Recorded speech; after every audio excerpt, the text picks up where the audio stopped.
Good morning, students. Let's continue with the chapter 12, electricity. By now, children, you are familiar with two words. First was current, and what was current? Q by T. SI unit of current was ampere.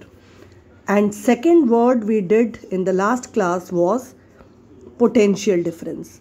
Symbol V, mathematically it was W by Q. You remember these, children? Current, SI unit, ampere. Potential difference, SI unit, volt. Current is measured by ammeter. Potential difference is measured by voltmeter. Right, children? Ammeter is connected in series and potential difference, voltmeter, is always connected in parallel. So now I teach you a very important concept which will relate this V and this I, and that is a very important topic in this chapter called Ohm's law. Right, children? A very important topic is Ohm's law. According to Ohm's law, children, suppose दो point है बेटा मेरे पास, A और B और C और D. मान लो ये 100 volt पे है, ये 0 वोल्ट पे है, ये 100 वोल्ट पे है, ये 90 वोल्ट पे है. I want to see current किस में ज़्यादा फ्लो करेगा, 100 से 0 या 100 से 90. 100 से 0 में पोटेंशियल डिफरेंस, दोनों का डिफरेंस कितना है? 100 minus 0 is 100 volt and 100 minus 90 is 10 volt.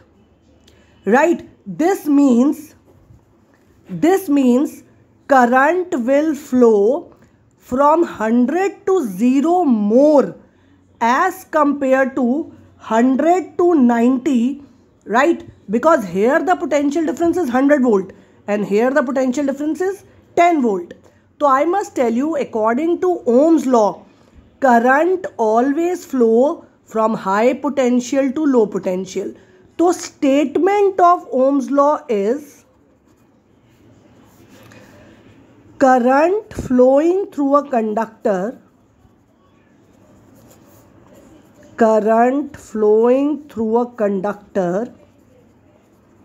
is directly proportional to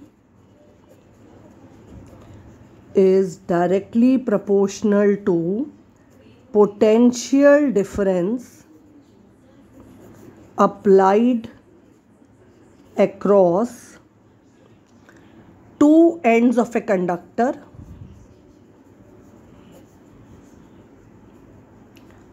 provided external conditions like temperature, pressure should remains same. आप छोटे बच्चे हो, आपको लग रहा होगा ये तो बहुत बड़ी डेफिनेशन है. कोई बात नहीं, समझ में आ जाएगी तो एक दो बार पढ़ोगे याद हो जाएगी. शॉर्टकट में ये क्या कहना चाहता है? देखो बेटा, शॉर्टकट में ये कह रहा है कि V is proportional to I, यानी पोटेंशियल डिफरेंस और करंट डायरेक्टली प्रोपोर्शनल है. शॉर्ट में ये कहना चाह रहा है more potential difference more current, less potential difference less current. Short में ये कहना चाह रहा है कि जितना पोटेंशियल डिफरेंस ज़्यादा होगा, जितना डिफरेंस ज़्यादा होगा, उतना करंट ज़्यादा फ्लो करेगा, और जितना डिफरेंस कम होगा उतना करंट कम फ्लो करेगा. अगर आप यहाँ भी देखते हैं बेटा, तो मैंने आपको क्या समझाया? डिफरेंस जहाँ ज़्यादा है वहाँ करंट ज़्यादा फ्लो करेगा. 100 से 0 का डिफरेंस 100 है, 100 से 90 का डिफरेंस 10 है, तो करंट कहाँ ज़्यादा फ्लो करेगा? A to B. तो आपको ये भी कहीं ना कहीं हमेशा याद रखना है कि current always flows from high potential to low potential. Current हमेशा high potential to low potential जाता है. ठीक है बेटे? और ओम्स लॉ के according V proportional to I है। जितना पोटेंशियल डिफरेंस बढ़ता जाएगा उतना करंट बढ़ता जाएगा। अब मैं आपको एक नई चीज़ बता रही हूँ बेटा, जब भी आप प्रोपोर्शनैलिटी का साइन हटाते हैं, अब ये जो कुछ चीज़ें बता रही हूँ बेटा, मैं 10th क्लास में आपके लिए बिल्कुल नई है, बहुत ध्यान से आपने इनको समझना है। You have to imbibe them, you have to learn it. जब भी आप प्रोपोर्शनैलिटी का साइन हटाते हैं तो कोई ना कोई कांस्टेंट लगता है साथ में, ठीक है। As I said, according to Ohm's law V is proportional to I। इस साइन को बोलते हैं प्रोपोर्शनल। प्रोपोर्शनल का मतलब है एक चीज़ बढ़ेगी तो दूसरी बढ़ेगी, I डबल तो V डबल, I हाफ तो V हाफ, I ट्रिपल तो V ट्रिपल। ये मतलब होता है बच्चे प्रोपोर्शनल का। मैं बार बार आपको कहती हूँ, ये जो मैं वीडियोस भेजती हूँ आप इसे 1 बार 2 बार 10 बार देखा करो। लाइव क्लास हो सकता है रिपीट ना हो, वीडियो आपको कुछ समझ नहीं आया पीछे चले जाओ फिर से सुनो, right. This is the benefit of sending videos, that you can listen to the same term again and again. अपनी अपनी स्पीड से, अपने अपने पेस से आप इस वीडियो को देख सकते हैं। चलिए I proceed. V proportional to I में बेटा proportionality is removed by a constant. वो कांस्टेंट है इसमें R। This R is called constant of proportionality and this constant is otherwise called resistance. ये रेजिस्टेंस क्या होता है ये मैं आपको और 1 मिनट में समझाऊंगी। पहले मैं अपने ओम्स लॉ की स्टेटमेंट वापस लिखूंगी, यानी मेरे ओम्स लॉ की मैथमेटिकल फॉर्म हो गई V is equal to IR।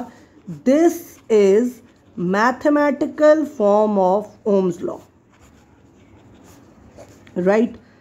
This is mathematical forms of Ohm's law where V is equal to IR में where V is potential difference, I is current, R is resistance। अगर आपको याद हो तो potential difference का SI unit volt था, current का SI unit ampere है और रेजिस्टेंस का SI यूनिट ओम है, राइट। तो अगर मैं इस फॉर्मूले में देखूं V is equal to IR जो कि mathematical form of Ohm's law है, R क्या हो जाएगा V बाय I। यहाँ आ जाएगा बेटा, यूनिट डालो 1 ओम। आपको मैंने सिंबल नहीं बताया, सॉरी। ओम का सिंबल ऐसा है बेटे, look at this symbol, this is symbol of ohm. Ohm को ऐसे लिखते हैं।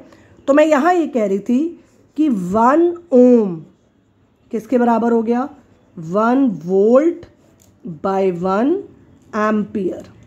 अगर आप सिर्फ सिंबॉलिक लिखते हैं तो 1 ओम किसके बराबर हो जाएगा, 1 वोल्ट बाय 1 एम्पियर। ठीक है बच्चों, तो 1 ओम को कैसे डिफाइन करूंगी मैं, अगर 1 वोल्ट के पोटेंशियल डिफरेंस पे 1 एम्पियर करंट फ्लो करे तो वहाँ का रेजिस्टेंस हो जाएगा 1 ohm. If 1 ampere current flows across a potential difference of 1 volt, then resistance of that conductor is 1 ohm। पहले मैं 1 ओम डिफाइन करती हूँ, फिर मैं आपको 5-6 और सुंदर सुंदर बातें इसकी बताऊंगी। आइए, तो आई right define 1 Om.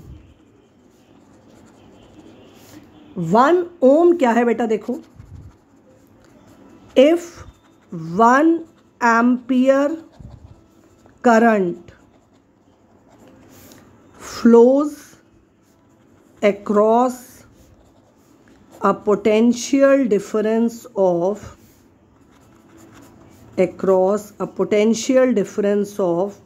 1 volt, then resistance of that conductor is 1 ohm।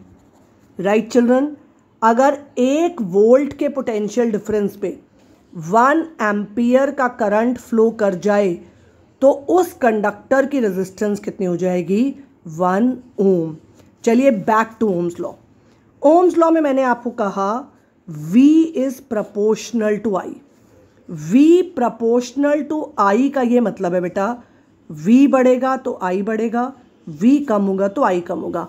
अगर आप V और I में ग्राफ प्लॉट करें, देखो ध्यान से, अगर आप V और I में ग्राफ प्लॉट करते हैं बेटा, तो आप क्या कह रहे हो? प्रोपोर्शनल है। प्रोपोर्शनल का मतलब V बढ़ रहा है, I बढ़ रहा है, V बढ़ रहा है, I बढ़ रहा है, V बढ़ रहा है, I बढ़ रहा है, V बढ़ने से I बढ़ता जाएगा। इस तरह का straight line graph is formed for Ohm's law. यानी ओम्स लॉ में क्योंकि V और I डायरेक्टली प्रोपोर्शनल हैं, तो किस तरह का ग्राफ बनता है? बिल्कुल straight line, V proportional to I। अब आज मैं आपको एक नई बात इसमें सिखा रही हूं, which is called slope of the graph. ध्यान दो सब बच्चे, स्लोप का क्या मतलब होता है वैसे समझो। स्लोप वैसे क्या होता है बेटे, जैसे ये पेपर है, ठीक है, इस पे मैं अपना हाथ ऐसे रख रही हूँ, आपके हाथ में अगर स्केल हो, ठीक है, आप इसे ऐसे रखेंगे, फिर हाथ ऐसे उठाएंगे, ऐसे उठाएंगे, ऐसे उठाएंगे, ऐसे ऊपर आते जाएंगे। जैसे ये पेन है, जैसे पड़ा है, फिर मैं ऐसे ऐसे उठा रही हूँ, फिर ऐसे, फिर ऐसे, फिर ऐसे, ये धीरे धीरे धीरे धीरे ऐसे उठता जा रहा है, ठीक है। स्लोप का मतलब होता है basically angle made with x axis. जैसे ये V है, ये I है, तो स्लोप का वैसे मतलब होता है बच्चे, quantity on y axis of graph divided by quantity on x axis of the graph. ये नई बात है आपके लिए, 2-3 बातें बताऊंगी स्लोप में क्या होती है। पहली चीज, स्लोप का मतलब है किसी भी ग्राफ का स्लोप होता है क्वांटिटी ऑन y एक्सिस, यानी y एक्सिस पे क्या लिखा है? Divided by quantity on x axis. यहाँ y एक्सिस पे क्या लिखा है? V, very good. और x एक्सिस पे क्या लिखा है? I, very good. यानी स्लोप क्या हो गया? V by I। अब आपने अगर याद हो तो ओम्स लॉ क्या है? V equal to I R, तो V बाय I क्या हो गया? R। यानी V बाय I R है एक तरह से। तो इस ग्राफ का स्लोप मुझे क्या बता रहा है? रेजिस्टेंस। यानी कि VI ग्राफ के स्लोप मुझे क्या बताते हैं? Resistance, right. अब मैं आपको एक बात और बताना चाहूंगी, slope otherwise is equal to angle made by straight line with x axis. यानी क्या है? ध्यान दो, ये लाइन बनाई बेटा मैंने आपको, ये लाइन एक्स एक्सिस के साथ कितना एंगल, कितना थीटा, कितना एंगल बनाती है? This angle is called slope. Okay बेटा, तो स्लोप का मतलब है angle made bye x axis with the graph. देखो जैसे जैसे ये बुक मैंने इसके साथ रखी है, ये धीरे धीरे उठती जा रही है, उठती जा रही है, उठती जा रही है, तो ये इसके साथ कितना एंगल बना रही है? This is called slope. तो स्लोप होता है angle made by straight line with x axis. जैसे इसमें ये एंगल है। अब ये क्वेश्चन कैसे आएगा भाई मैडम, ये क्या बता रहे हो आप? तो मैं आपको इसलिए बता रही हूँ कि बाय चांस क्वेश्चन ऐसा आ जाए, ये V है, ये I है, 2 लाइनें बनी हुई आ जाए, मान लो इसका नाम R1 है, इसका नाम R2 है, और ये आपसे पूछे विच रेजिस्टेंस इज हायर, R1 और R2। बहुत ध्यान दो, फिर मैं व्हाट्सएप ग्रुप पे इससे रिलेटेड क्वेश्चन भी भेजूंगी। अभी जरा बताओ मुझे, मैंने तुम्हें क्या बताया? स्लोप क्या चीज होती है? ये एंगल। पहले तो मुझे बताओ एक्स एक्सिस के साथ कौन सा एंगल बढ़ा है, ये 1 वाला या 2 वाला? देख पा रहे हो सब? यानी 1 वाले का एंगल बढ़ा है। और स्लोप ऑफ VI ग्राफ आपको अगर मैंने अभी बताया था तो slope of V I graph किसके बराबर था? रेजिस्टेंस के, राइट। तो जिसका एंगल ज़्यादा है उसका स्लोप ज़्यादा है, और जिसका स्लोप ज़्यादा है उसकी रेजिस्टेंस ज़्यादा है। तो रेजिस्टेंस किसकी बड़ी है?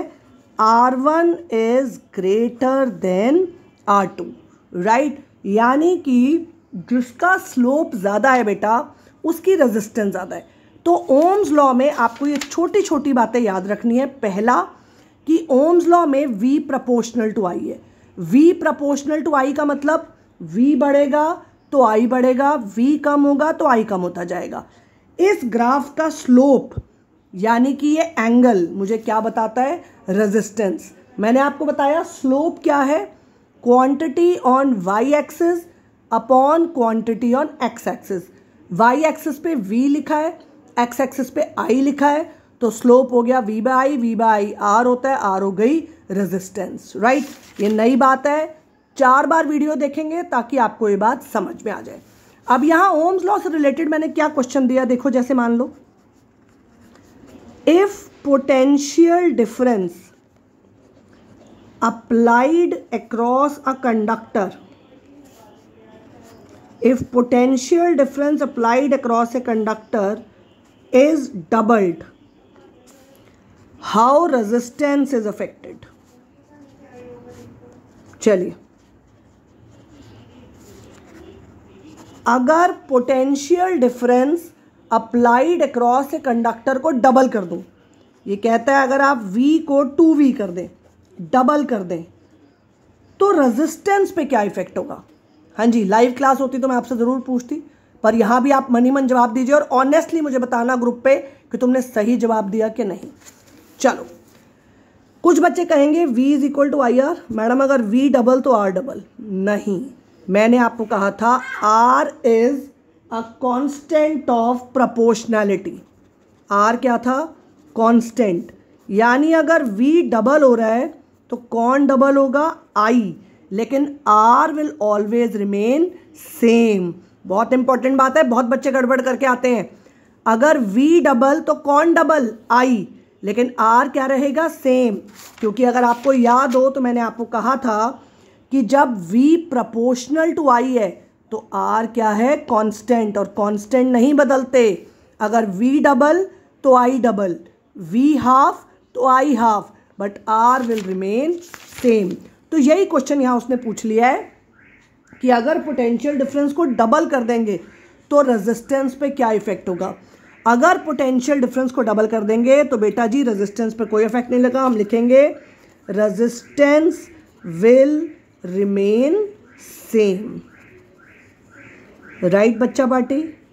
लेकिन हाँ, अगर ये क्वेश्चन ऐसा आ जाता कि if potential difference applied across a conductor is doubled,